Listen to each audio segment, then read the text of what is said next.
Welcome everyone. Thanks for joining us on Zoom today. So welcome friends from New York, DC in the United States, everywhere online. I'm Dr. Jin Gao, speaking from Newfoundland, Canada, and I'll be your hostess this afternoon for this program. So today we're proudly presenting a special program during this very difficult time. Hopefully you joined us last week, but if not, this is part of the Meet Kunqu 2020, and today's show will be the act called Longing for the Mundane World. We believe that art has the great power to heal. In the past decade, the Oriental Operatic Artists Association, OOAA, had always been able to put on live shows with our artists for the audience in the greater New York area. However, it will be against the law to gather right now, so we're experimenting this unique way to deliver our performance to you online. Of course, the show will be in a smaller area with simpler equipment, most likely performed solo, so we do apologize now if we cannot meet your expectations. Today, we're extremely lucky to have invited masters in Kunqu opera from New York and DC area. The format for today's program is a mixture of Intro to Arts lecture and live performances. Our guest lecturer, Tong-Ching Chang, will guide us ways to understand and to appreciate the beauty of this art form. And Ms. Michelle Yang is going to perform a famous piece called Longing for the Mundane World. I will also talk about the show from my own perspective as a long-term learner of Kunqu in the past decade, and my view of some of the selections in the classic scenes in the show. And towards the end, we'll discuss and interact with you if you have questions. So do stick around if you want to join us via video and audio in the end. So at that time, we'll promote interested parties to turn on the video and audio and chat with us. And you're also welcome to put in just typing any questions you may have. So we do hope that our show will bring some joy to you, and sincerely wish we could meet again very soon in a real auditorium when the pandemic is over. 大家好，欢迎大家来参加 Zoom 我们今天的演出。今天节目的格式呢，是由冬青老师介绍昆曲，我也讲解一些有趣的动作场景，然后杨玲老师呢来现场为我们表演思凡，最后我们会开放交流，希望大家不要走开。虽然主要的介绍材料是英文的，但是材料都非常好理解，也是图文并茂的，所以希望大家最后在节目的最后跟我们一起参与交流。Without further ado, let me turn the screen to Qingqing. Qingqing is the Executive Director of OOAA and a long-term Kunqu student of Miss Michelle Yang. In the past years, she has closely worked with Michelle, successfully organized several events and performances for the community. Qingqing. Thank you, Jin, for the warm welcome. Hello, everyone. My name is Qingqing, and I'm the Executive Director of OOAA, which stands for the Oriental Operatic Artists Association. On behalf of OOAA, I would like to thank you to each and every one of you for being here with us today. We are pleased to be able to welcome those of you that have been with us for years now, as well as those of you who are new to this event. For the new friends, I would like to take this opportunity to briefly introduce OOAA. We are a nonprofit organization founded in 2006 by 4 professional Chinese opera performers, and one of them, Ms. Michelle Yang, is currently the president of OOAA and also our main performer today.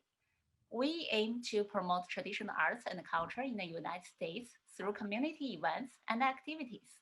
In the past 14 years, we have brought over 40 programs to the museums, universities, and the local communities, including live performance, seminars, and workshops.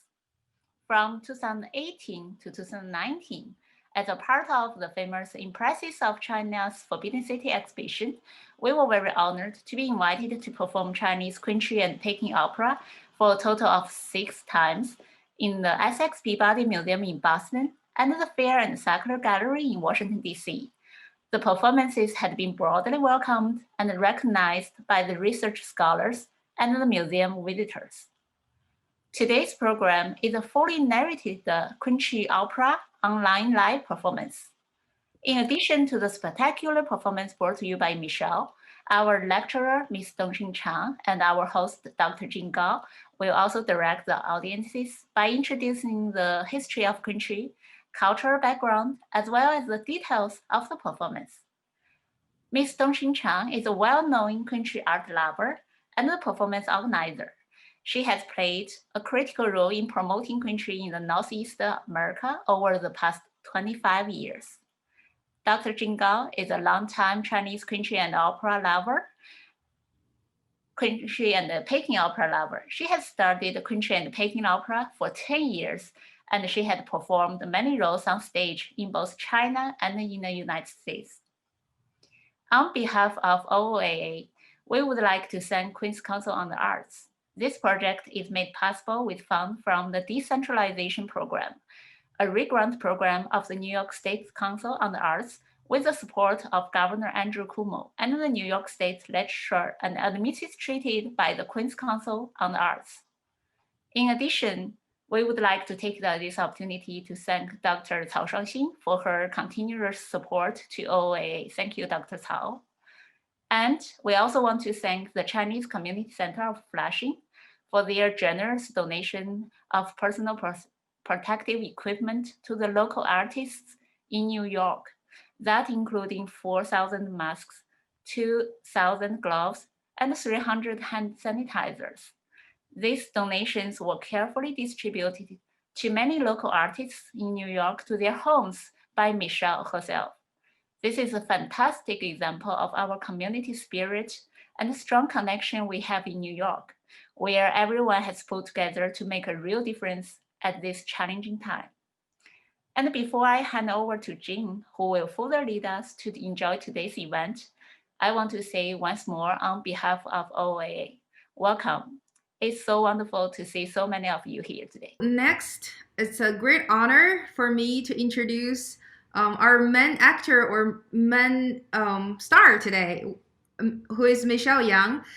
She really wants to say hi, but I think she's now probably already in full makeup and are preparing for the show. So Miss Yang is an established performing artist of Peking opera and Kunqu. She's also the president and one of the founders of the Oriental Operatic Artists Association. Miss Yang had received Peking opera and Kunqu performance professional education at Tianjin Institute of Performing Arts in China, and she had performed several years with the nationally leading Tianjin Peking Opera House, taking leading roles. During her career, she earned many renowned awards and prizes in Peking opera and appeared in several popular Chinese movies and TV series.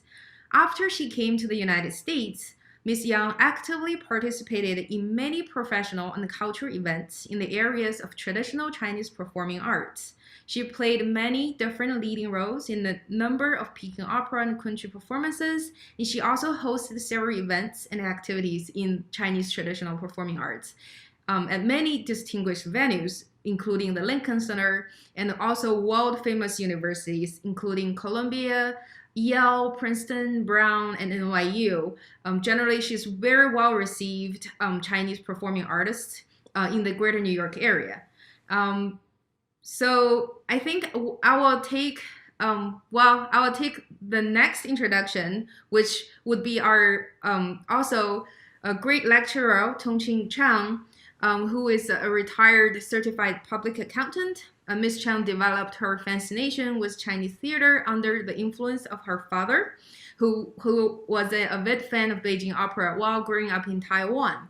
So in high school, she studied Kunqu singing and flute playing with several prominent Kunqu scholars in Taiwan. Ms. Chang is the founder of the Wintergreen Kunqu Society and was a co-founder of the Society for Kunqu Arts.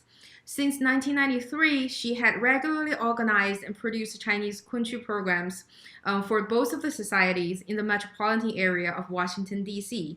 So today we're very honored to have her here to share her accumulation of knowledge and passion towards Kunqu opera.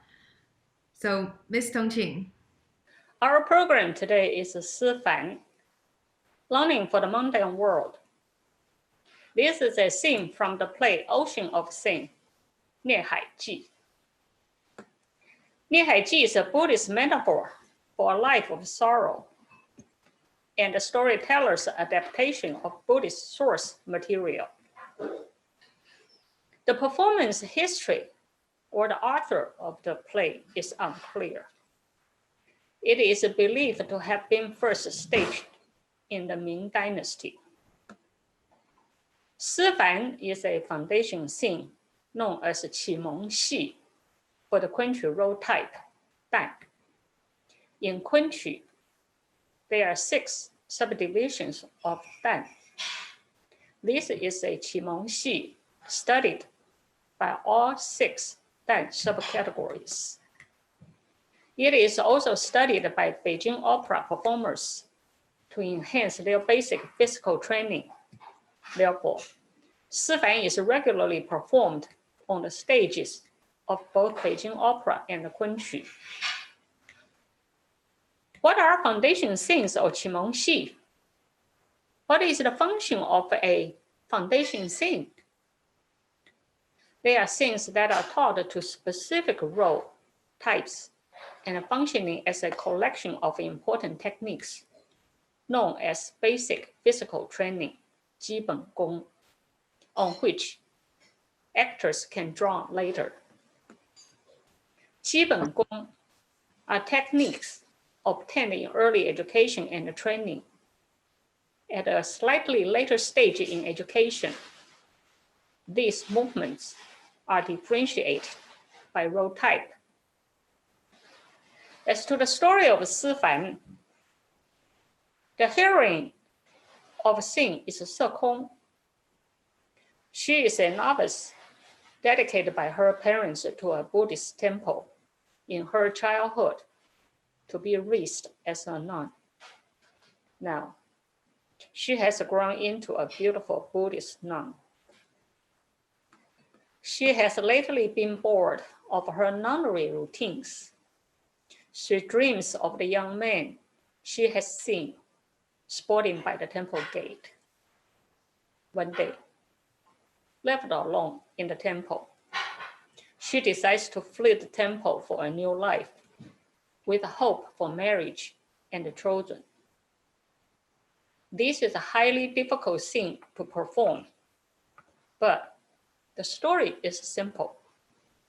It is about a young girl pursuing her dream for a normal life. Once you follow the lyric, that is, the words sung by the actor/actress, you will find Sifan is very amusing. Now, Gao Jin, back to you. And then before we jump into the show itself, I want to take this opportunity to share a few things about the show that I find amusing, like Tong-Ching suggested. Just let me share my screen. So the format of this part is that you will see a sort of a hybrid version. So the pictures, we will have our main actress, Michelle Ling Yang, performing as Sekong, the main character in this show. And what usually you see on stage are the full makeup version, right? So if you look at the picture on the left and right-hand side, so these are the full makeup version. And then you have the actress in the middle as a normal person. So the part that I chose, and Michelle kindly performed ahead of time, basically in the costume, but not the full makeup. And it's also a way of showing you how the actors or actresses are training or also learning and practicing off stage. So what I will do is I will select some of the picture points and classic scenes from the act, and then describe what it means, because the body language is a crucial part from the whole integration of many techniques. And usually your body language tells the same meaning as the lyrics or the lines from the show. So this is my pure audience point of view that I find Longing for the Mundane World the interesting parts. So it's a scene from Oceans of the Sings before Michelle put up the first part of the show, that this is the very first scene that I want to share with you. So this is 3 selective picture points, because you often wonder, like, why do some people take really good pictures from in an auditorium? Because they really know the show. And then in Kunqu or in Chinese opera in general, there are critical moments for for a certain body language. So this one is Sekong is asking, please tell me how far it is to Ling Mountain. Of course, she's imagining this Ling Mountain, which is from far, far away. And a technique in Kunqu performing is that when you are trying to imagine or trying to look things from far, far away, you sort of lift your eyesight, and then you use this duster, which is this thing with the long tail, this duster, to show that the mountain is very tall and very far away. So this those three pictures are basically tell you that Sekong is looking at the mountains in a very far distance, and then the mountains are very high. So this is one of the ways of appreciating this particular art form, is that you see what the actors see. So there's like the Chinese opera stage is usually virtual. So basically you have a very few objects to demonstrate the actual settings of the stage, right? So you basically perceive the meaning of the show through the movement of the actors. So this is one of the classic ways of showing that I'm looking at something tall from far away. So see if you can find those three picture points from the actual performance. And the other picture point that I find is very interesting is this part. So in the the Sekong, the little nun, said, I put my trust in the Supreme Buddha. And we know that in chanting or praying, they're supposed to be very devoted, very loyal, very focused. And that's the picture on the left here. So Sekong is actually telling the audience, I am praying, I'm chanting. But because she's longing for the mundane world, she has to also communicate to the audience that her real feeling. That's when she opened her eyes and then throw her long sleeves to the front and to show that, well, I don't want to do this. She's sort of a very cute way of expressing her real feelings to the audience. So I think that's also very, it also fits the character of this Sekong role, the little nun, right? So she's only 16, so 2 times 8 is 16, right? So yeah, so see if you can spot those two picture points from the first part of the show. Let's welcome Michelle.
You just saw Michelle's performance of the first aria of Sifan.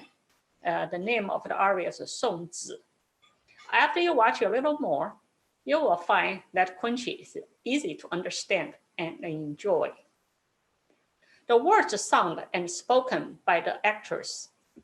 In these days, they are projected in Chinese and English, as you just saw. The nature of Kunqu movements further helps the audience to understand Kunqu performances. Stylized Kunqu movements are designed to serve two primary functions. The first function is to express emotion by imitating actual movements in real life and beautifying them into dance form. You will know this type of movements when you see them. The second function is to interpret the words sung by the performer. You will see many of this type of movements in Sifan later. To watch and enjoy a Kunqu performance, all you need to do is to listen to the musical singing. Pay attention to the subtitle for words sung and spoken, and watch movements that mimic real life and the actor's interpretation of words. You also want to follow the performer's eye movements that convey the sensation of the character or lead you to a place, such as to a mountain or to a meditation hall. In Kunqu, movements large and small are often summed up as the 4 scales and 5 channels, 四功五法.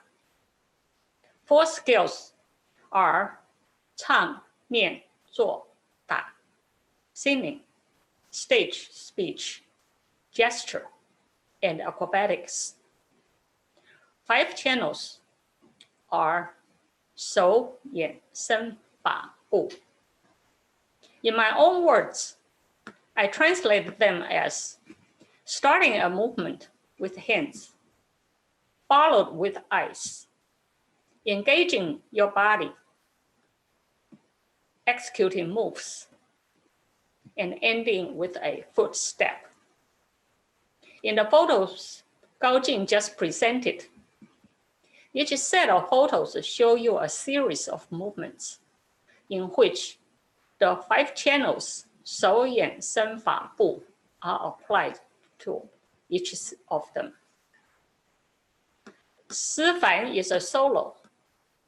Unlike in large Kunqu plays, the principal performer can be supported by all other performers on the stage. But a solo performer on the stage must use tremendous energy to command the stage and attract your attention to draw you into the play.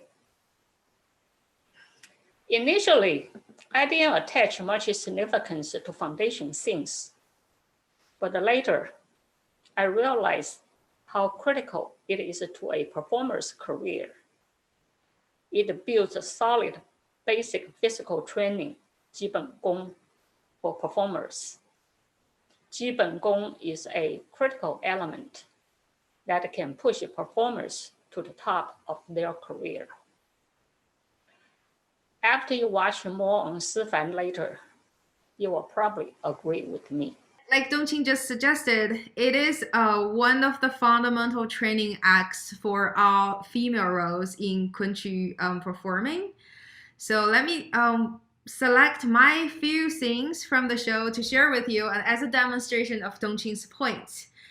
For the second part that I found very interesting is this particular scene. So this scene shows that the little nun her hair has been cut off by the abyss. So you know that the hand gesture is very important in terms of Kunqu performing. You see the very first picture here. the little nun is touching her head because she has a bald head, supposed to be, and then she was trying to imagine what she would look like as a long hairstyle. So that's the second picture here. She look at the duster and then trying to imagine this is a continuation of her hair, and then she becomes addicted to this type of feeling, and she has, like Tong-Ching just suggested, her eyes are closed, and she's very, very obsessed with the feeling of a long hair, the feeling of being a normal girl. And then this last picture here,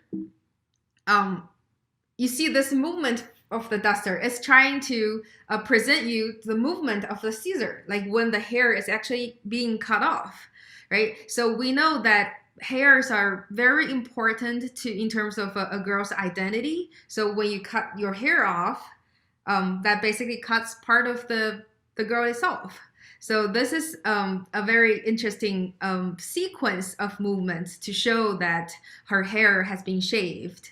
And this often happens as the actress are singing this line of lyrics. So you will be able to tell her mood change from wanting to have a normal hair, and then the sudden change of mood when her hair gets cut.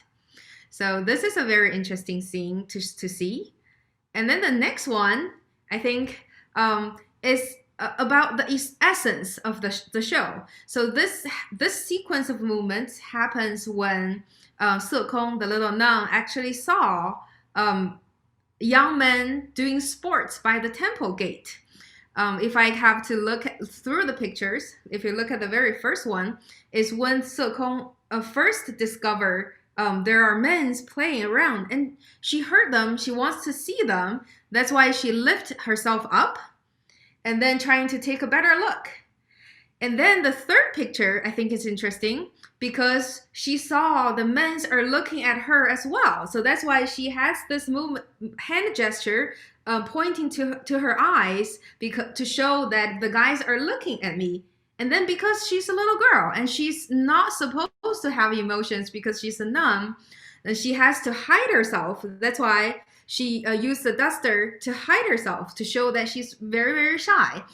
But her eyes tell you that she's super curious and she wants to know more. So this sequence of the movements definitely tell you the basic emotion change of this little girl when she saw guys are playing around, and she's longing to that type of life. And the next one that I think interesting, because it's a small set combination or a small set convention of Kunqu performing. From the previous slide, you saw that this little nun Sekong was longing for the guys, or she wants to be part of their life. And then she starts her imagination. Part of the reason is that she's really lonely and bored, so her imagination is vast compared to her life. So she was imagining that I want to be part of an ordinary life at all costs. So she started to imagine these all type of punishment because it's formidable love for her, just because of her religion, right? So she knows she's gonna be punished, but I don't care. So she imagined these 4 different punishments. That's very scary. The first one is that I'd rather be pounded with a pestle, right? So this picture right here. So the duster now is used as to mimic the movement of a pestle.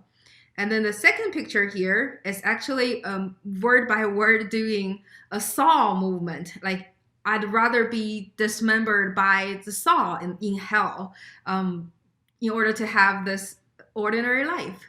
And then this third picture here is, so the actress is actually doing a grinding movement, because a male, like in older days, a male is around. Usually you grind grains, but in hell, obviously, you grind people. So this movement is to like a representation of the movement of a grinding mill. And the last one is actually the action of throwing someone into a boiling oil, right? So it's one of the extreme punishments.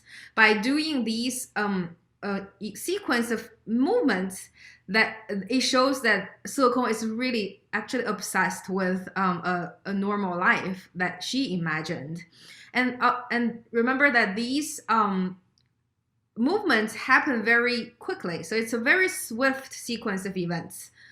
So it requires tremendous amount of training, like Tong-Ching just suggested, from 基本功 or basic techniques. So see if you can identify each of them. I mean, they happen very quickly. So be sure to pay attention. And let's welcome Michelle for the second part of the show. 小发为例是可怜，传灯一盏，半无眠。光阴一过，催人老，辜负青春美少年。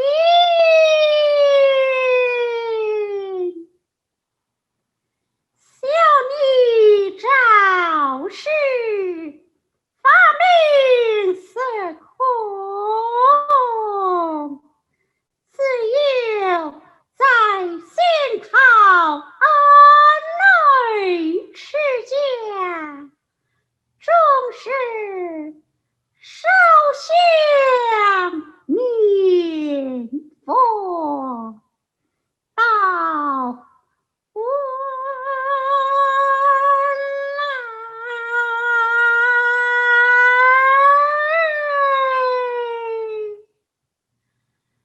古镇都眠，还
just saw the performance is on the main aria Shan Po Yang of this scene. This is the main aria, is the aria often seen in country club. Si Fan is regarded as an expert singer. Its refined, expressive fusion of song, dance, and gesture embodies the less robust but more romantic quality of traditional classical art. As I mentioned earlier, that one function of Kunqu movements is to interpret words sung by the performer. One good example in the piece Michelle just performed is when Sekong sang, "The abbess has shaved my hair." 被师父削去了头发。Her hands touch her duster. Imagine it as her hair. She was interpreting the words she sings. Some have asked why Sekong has long hairs on stage if her hair was shaved. In fact, I just saw one from one of you, this question. This led to a different issue. In Chinese classical theater, the stage appearance of characters is not intended to be realistic. The stage appearance of Sekong is a beautified version of the nun. In Kunqu theater, we want all young girls look pretty, regardless what the role they are. Next, I want to introduce is the role types of Kunqu we call Hangdang. People often apply Jingju role types to Kunqu. Jingju has 5 major role types. They are Shen, Dan, Jin, Mo, Cao. However, applying the 5 Jingju role types to Kunqu is not meaningful. In Kunqu, we are concerned with subdivisions within each Hangdang. For example, the role type in Si Fan is Dan. In Kunqu, Dan is further divided into 6 subcategories. They are known by number. 1旦、2旦、3旦、4旦、5旦、6旦. That is 1, 2, 3, 4, 5, 6 旦. They are distinct 基本功 for each of these subcategories. The most important Dan subcategories in Kunqu are 5th Dan, 5旦, and 6th Dan, 6旦. 5旦 is known as a 闺门旦. They are unmarried young women of some status and dignity. Generally, it's the female lead role in the talented scholar and beauty stories.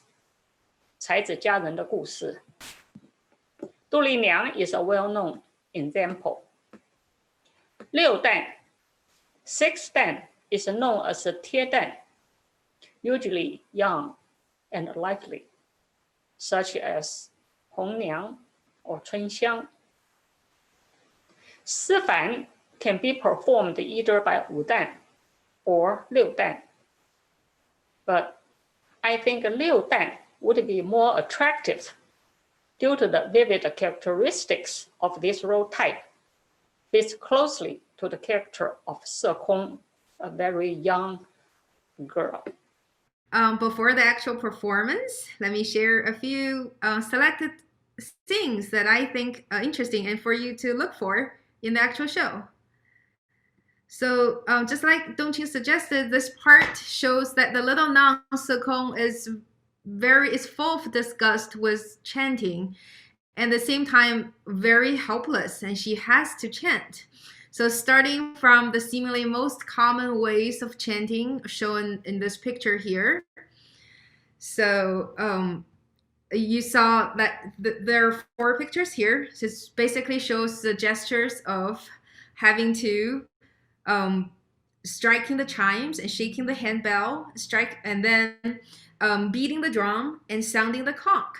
And then you see here these are like I looked up. These are some of the common instruments that used in Buddhism for like ordinary chanting or praying, right? So I think like a very vivid representation is here for the drumming, and then for the for blowing the conch, right? So basically, it also happens very swiftly. Basically shows that Sukong has to deal with all of this complicated routines every day, but she's really not into it and she doesn't really understand, but she has to do it. So it just the contrast, like the elaborative routine and the contrast with what she feels inside tells you very vivid picture of a lonely girl. So this is a picture that she shows you what her daily life is by doing this transitioning gestures from one to the other. So see if you can find those in the actual performance. And then another one to demonstrate that how bored she is through the learning experience. Basically, I guess if you have to ask children all over the world one thing in common, probably that they all dislike school, right? So a series of pictures are showing that I have to read these super complicated literature, supposed to be classic in Buddhism. And this picture here, I put it in the middle. It's just show you that I have to read this. And then I have to do this chanting. I have to think about it. Even in my dreams while I was sleeping, I dreamed about the teacher calls out for me to recite, right? So if you remember being a kid and how scary that could be. And then while she was hating school, and then she suddenly remembers the guy she just met. So, and then she started about this imagination of having a life together. I mean, in traditional Chinese culture, you need a matchmaker. That's when she, so this is when she remembered the guy playing at the temple gate. And then she was just complaining like, why isn't the matchmaker thinking of me? Why couldn't I be matched with somebody, right? Of course, she's a nun. So this contrast and this hatred towards school, I think it's very easy to relate. That's also, I think this act is a super fit to broadcast Kunqu to a much larger audience in the Western world, in the Western culture, because it's so easy to relate, right? So, and then let's welcome Michelle back for this part of the performance. See if you can spot all those picture points. 向我再次持家，远飞奔飞哟。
As you just saw, the performance, Kunqu beautifully integrate words, music, and dance.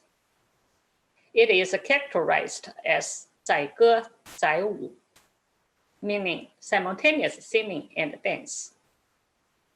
The dance in Sifan are Kunqu fixed movements, known as 身段. Kunqu 身段 comprises of many small series of movements, commonly translated as conventions, 程式动作. Each mini series of movements is a module. Although not a dance play, the choreography of each mini series of movements is in essence dance. Such conventional movements serve to accompany, illustrate, or interpret the words being sung. This is different from Jingju, in which characters often stand still when delivering key arias. In Kunqu, movements or conventions are designed to help audiences to understand the performance. Each word or phrase is expressed by a stylized movement or gesture that is essentially part of a dance. Even casual gestures must be executed with rhythm and timed to coordinate with the word, music, and percussion. The many sets of photos that Gao Jin just presented are good examples of the Kunqu mini series of movements. As you probably also already noticed, within one line of a word sung, there is always a series of movements associated with it. These conventional movements, 程式动作, learned by Kunqu Dan from this scene are 基本功 that can be applied to other scenes. To smoothly execute conventional movements require repetitive practice by performers until those 程式动作 conventional movements become part of their natural body movements. The real magic of Kunqu comes when you, as an audience, experience all elements of a word, music, and dance at the same time. Gao Jin, back to you. So let me share with a few things that I want to share with you. First, regards with the questions that I got from the audience, they're talking about the costumes, essentially. They're concerned about why the nun is supposed to be bold while she's actually wearing something, right? So she clearly has hair in it. Part from the reason that Tong-Ching suggested we want the female characters to be shiny, to be pretty. They also, like the hat that I show here, is this picture, is that it's a hat worn commonly by nun on stage. So in Kunqu, different type of hats represent different characters. For example, hats worn by martial arts actors normally have pom-poms and beads. Hats worn by scholars normally have ribbons. Hats without any decorations are worn by ordinary people. And the only hat worn by female character in this 道姑金 is for nuns, right? So you can identify the type of characters by the hat. And also the 道姑坎肩 is the costume. It's on the top right corner. It's also the signature outfit for nuns. And this type of cloth first appeared in Tang Dynasty, the pattern, and became popular in Ming and Qing Dynasty. Its shape and colors are entwined and resemble paddy fields in the crisscross pattern. In this play, audience can easily recognize the character as a nun just by the outfit itself. And also the duster, right? We've seen that the Sekong used the dusters to mimic many different objects and use that as the basic tool for performing. And this duster is called 云zhou. So it's also called Fuchen. It's one of the Buddhism Taoism ritual instruments, as well as instrument used in the royal palace to wipe dust and to drive away mosquitoes and flies. So normally, Yunzhou is used by male characters. It's shorter, such as the two pictures on top here. The one on the left, like the brownish colored one, is usually used by eunuchs.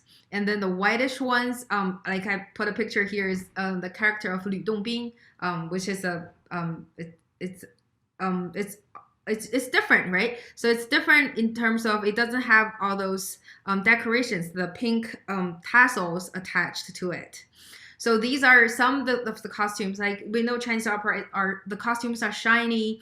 So each specific show has a combination based on the characters, the combination of these type of costumes. And then the next thing I want to share with you is about the next part. So I think this is, like Tong-Ching suggested, it's another set of conventions. It's a series of movements to represent what Se-Kong saw in the meditation hall. Se-Kong is bored, is lonely, but she's also full of joy. So she sees those sculptures of clay-made sculptures using like her own eyes full of joy. So she actually was looking at them and appreciating them, right? So one of the pictures that I found here, so I also searched online like what actual figure they're trying to mimic. So the first one I think is this one. It's the Xiang Lu Luohan. So this Luohan has her hand on his knee, and then Se-Kong also does this similar gesture, like Tong-Ching suggested, it's beautified gestures, right? So I think this very first one is trying to mimic this Luohan. And the second one has his hand towards its chin. It's trying to think. I think it's this one. And then the third one, you see the hand gesture. Like this is a set convention as well. So they use the hand gesture to mimic the eyebrows, actually, the long eyebrows of a Luohan. And the last one is the one that I think is the most signature one, is the Budai Luohan. So the Se-Kong actually used this duster to mimic this movement of carrying a huge baggage on his back. So I think these are very funny looking different movements for Se-Kong to show what she sees, right? So you always see through the movement of the actor or actress. So see if you can find those. And these also happen very quickly too. So do pay attention. And the next set of movements that I want to show you that I think is funny is this contrast. And this line is actually if I had to pick one most famous line out of the entire act, it's probably this one. So it basically says, I'm a graceful, beautiful woman, but not a hardy man.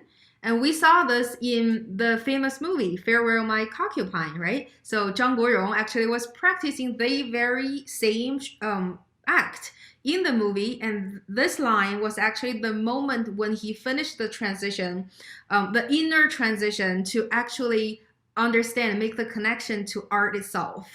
So the two pictures on the left are the movements to show that I'm a beautiful girl, I'm a beautiful woman.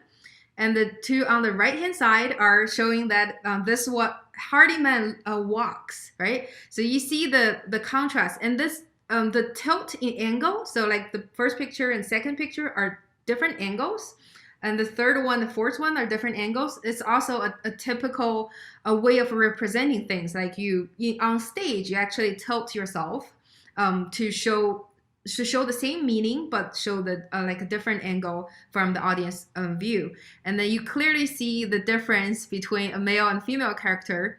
And then here, like you see the angle of the boots and then the magnitude of their body movements, and then also their facial expressions, right? So this kind of from a girl's perspective, what a guy would look like. So without further ado, let's invite Michelle back for this a very important part of the show. Michelle.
我这年老婆，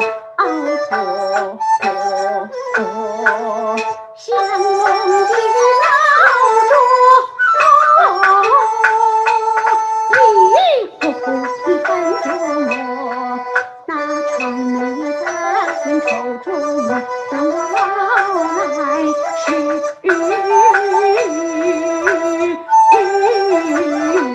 有什么结果？佛前辈做不得东方花枝，相接枝，做不得在东国kunqu了，做不得王夫人，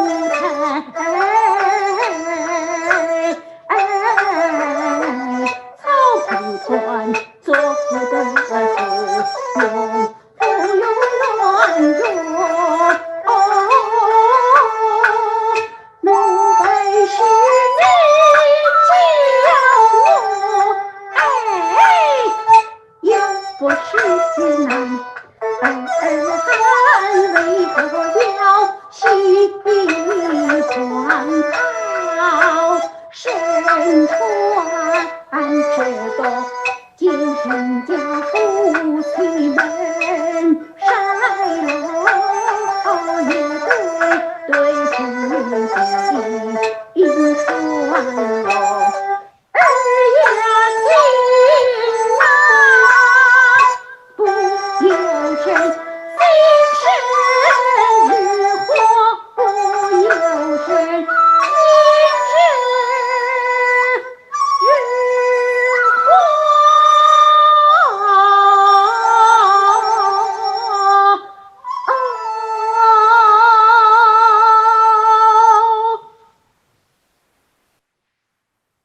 Thanks, Michelle. What you just saw is the performance for two Kunqu 曲牌, Ku Huang Tian and Xiang Xue Teng.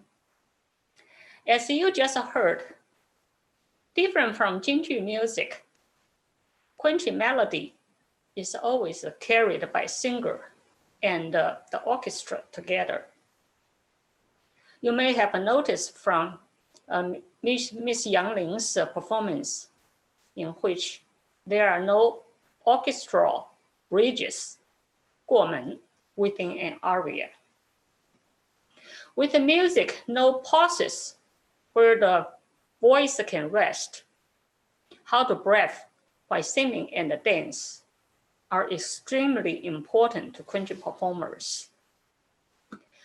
The performance of Kunqu is described as where there is singing, there is movement, which is to say dance.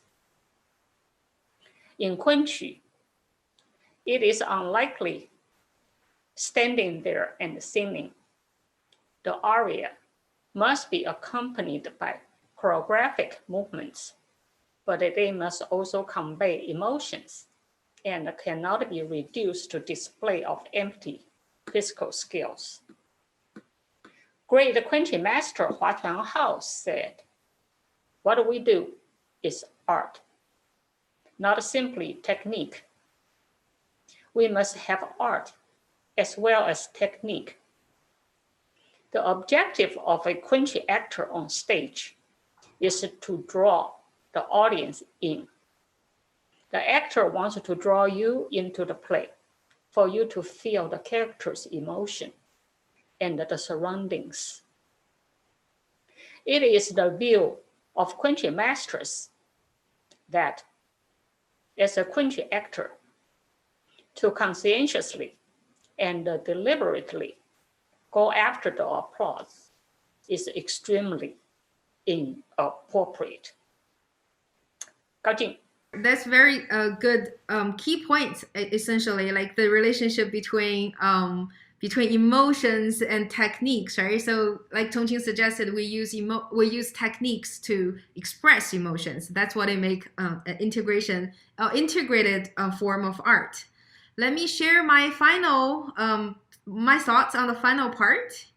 So I think usually this ending part usually summarizes the key points of the show. So basically, Se Kong has demonstrated you how lonely, how bored she is with her routines in the temple, and she was looking forward to have meet someone and have a baby and start a very happy life in her mind. So this particular part, I think it's a contrast between her day life and night life. So in the deep night, she sleeps alone. When it's daylight, she sits alone, basically alone. I guess it's if I had to choose one word for her feelings in the temple life. And then in here, you see this creative ways of using the duster, right? So in the picture on the right-hand side, she actually uses the duster as a pillow. So, and then this choreography basically it's very, I think it's very true to what she wants to say. Like she sleeps by herself, and then the picture on the left-hand side is what she sits by herself, right? So see if we can find those two moments in the live show. And the next picture is I think it's a nice setup for the following act, because it's this Longing for the Mundane World is only part of the show of many acts, right? So this contrast of a standing figure and a sitting figure, a low figure and a high figure, shows that she really looks forward to what she holds in hand. So this is another creative way of using the duster to show that it's actually she's holding a baby. She's imagining what she will be having in a happy life. So she'd rather die out of happiness, I guess, if she could have a normal person's life. So let's invite Michelle back for this part of the performance. 哎呀，此去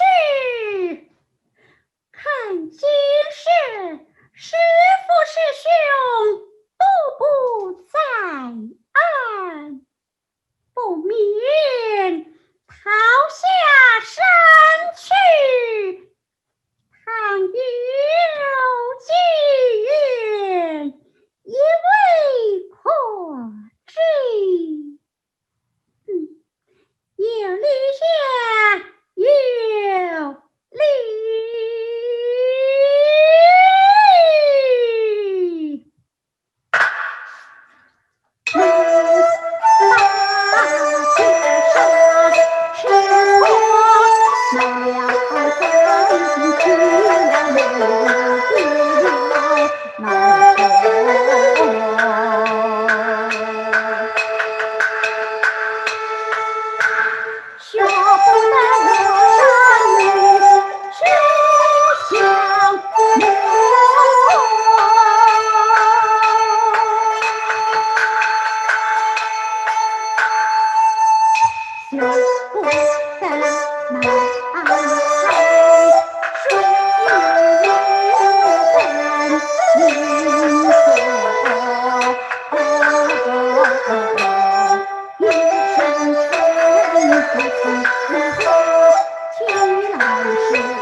that's the end of our performance today.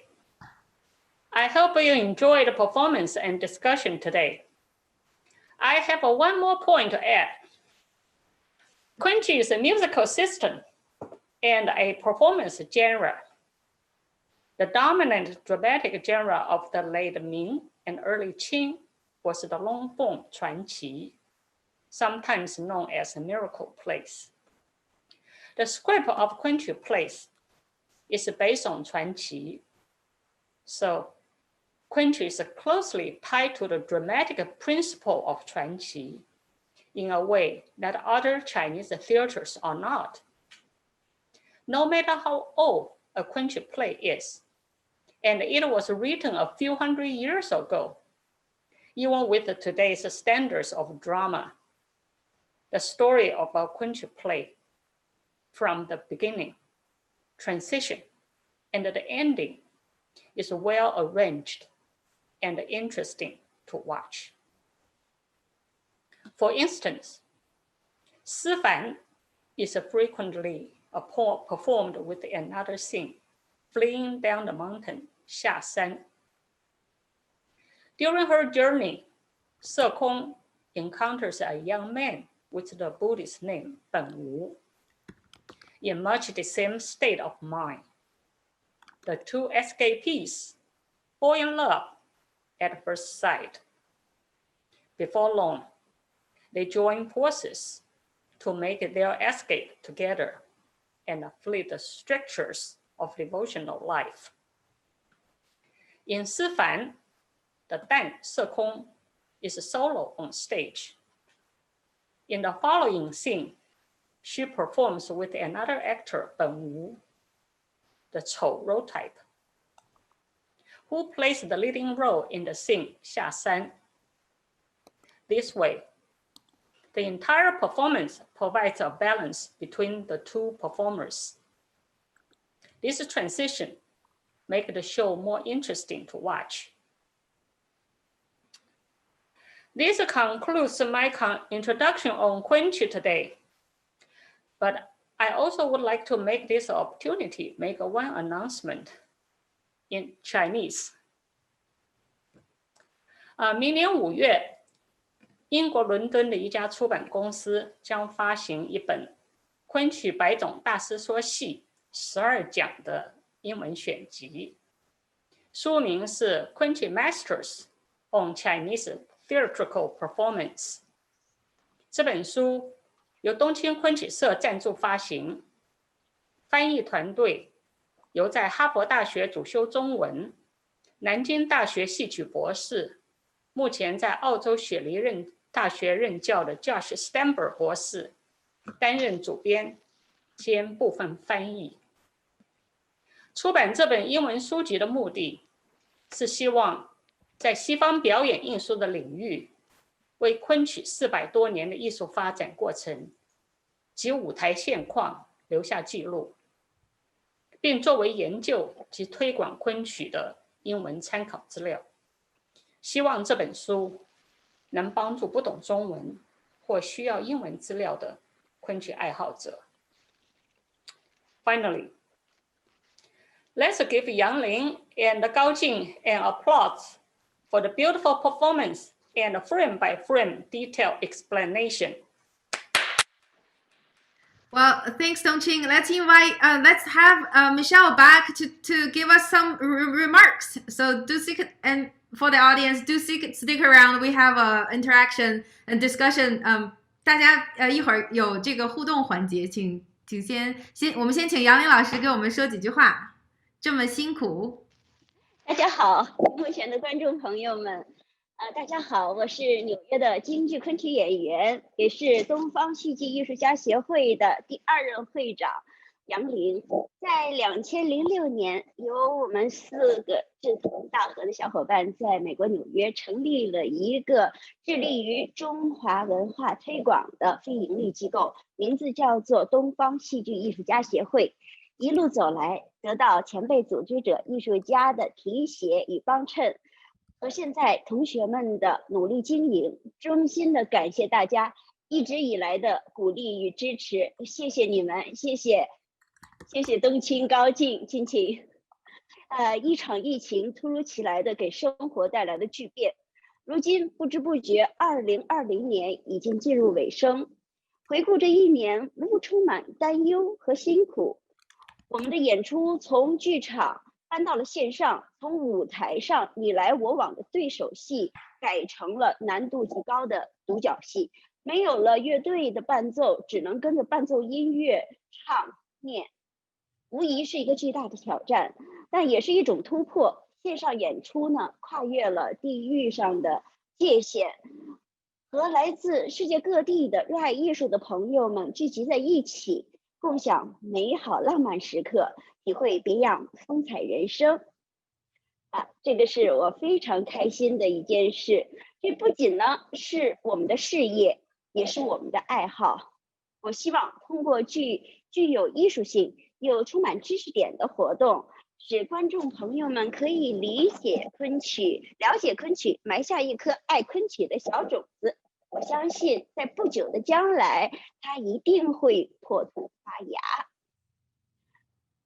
圣诞和新年快到了，正是这不平凡的一年，让我学会了珍惜生活，珍惜亲情，珍惜友情，也更加理解到生活的曼妙，不仅仅是一双眼睛看到一幅美景，一张可爱的笑脸看到一副可爱的笑脸，更是一颗心正在寻找生命里令人感动的一景一物一人，在依存中获得慰藉，在前行的路上获得勇气。在这里，我和我的团队衷心祝福观众朋友们安全防疫，身体健康。我们明年再见。Everyone, happy holidays and stay safe. And see you next year. 好，各位老师也拜拜啦，拜拜。拜拜，明年见。明年见。